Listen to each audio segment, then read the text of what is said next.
Sector 105 इस जगह की पहचान एक पॉश इलाके के तौर पर होती है, लेकिन 28 मार्च को ईडी की एक रेड के बाद इस इलाके के लोग सदमे में हैं।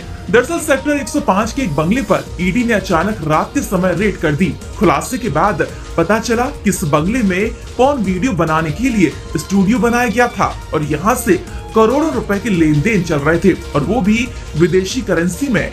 अब सवाल उठता है कि इस इंडस्ट्री में काम करने वालों को आखिर कैसे भर्ती किया जाता होगा और उन्हें कैसे पैसे दिए जाते हैं। मीडिया रिपोर्ट्स और सूत्रों की माने तो उज्जवल किशोर और नीलू श्रीवास्तव ने मिलकर सब डिजी वेंचर्स प्राइवेट लिमिटेड के नाम से एक कंपनी खोली। ये कंपनी टेक्निस लिमिटेड नाम की कंपनी के साथ डील करती थी, जो दुनिया भर के कई फेमस पॉर्न वेबसाइट को कंटेंट देने का काम करती है। दावों की माने तो कथित तौर पर उज्जवल किशोर और नीतू श्रीवास्तव नाम के दोनों कपल ऑनलाइन एडवर्टाइजिंग के जरिए कम उम्र की मॉडल्स को अप्रोच करते थे और उन्हें पैसे का लालच देकर हायर करते थे।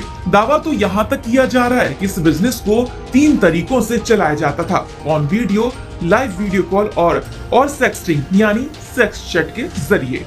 आमतौर पर सोशल मीडिया पोस्ट और एड के जरिए मॉडल्स से कांटेक्ट किया जाता था और कुल कमाई की 25% मॉडल्स को दिया जाता था और 75% उज्जवल किशोर और नीतू खुद अपने पास ही रखते थे। लेकिन आरोप है कि जिस इंटरनेशनल वेबसाइट्स को ये कंटेंट दिया करते थे, वो वेबसाइट्स टेक्निस लिमिटेड नाम के एक साइप्रस की कंपनी के जरिए उज्जवल किशोर और नीतू श्रीवास्तव की कंपनी सब डिजी वेंचर्स प्राइवेट लिमिटेड को फंड ट्रांसफर कर रही थी।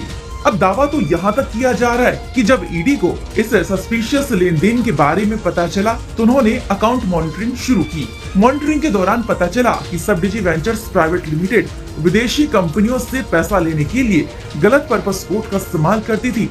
बैंक ट्रांजैक्शंस में इसे एडवर्टाइजिंग, मार्केट रिसर्च और पब्लिक ओपिनियन पोलिंग सर्विस के तौर पर दिखाया गया था। लेकिन कंपनी की प्रोफाइल खंगालने के बाद पता चला कि यहाँ तो दाल में कुछ काला नहीं, बल्कि पूरी की पूरी दाल ही गड़बड़ झाला से बनी हुई है। फिर क्या था, ईडी ने इंफॉर्मेशन कलेक्ट करनी शुरू की और कान खींचते ही पूरा दिमाग बाहर आ गया, जिसके बाद करीब दर्जन भर से ज्यादा ईडी के अधिकारी उज्जवल किशोर और नीतू श्रीवास्तव के नोएडा 105 वाले स्थित बंगले पर रेड करने के लिए जा पहुंचे। जांच के दौरान पता चला कि उज्जवल किशोर और नीतू श्रीवास्तव ने 15 करोड़ से ज्यादा का कथित अवैध लेन देन विदेशी मुद्रा में की थी। अब बैंकिंग लेन देन और फाइनेंशियल रिकॉर्ड की गहराई से जांच की जा रही है। ऐसा माना जा रहा है कि ईडी जल्द ही गिरफ्तारियां कर सकती है और इस रैकेट से जुड़े दूसरे लोगों के खिलाफ भी कार्रवाई करने की तैयारी चल रही है।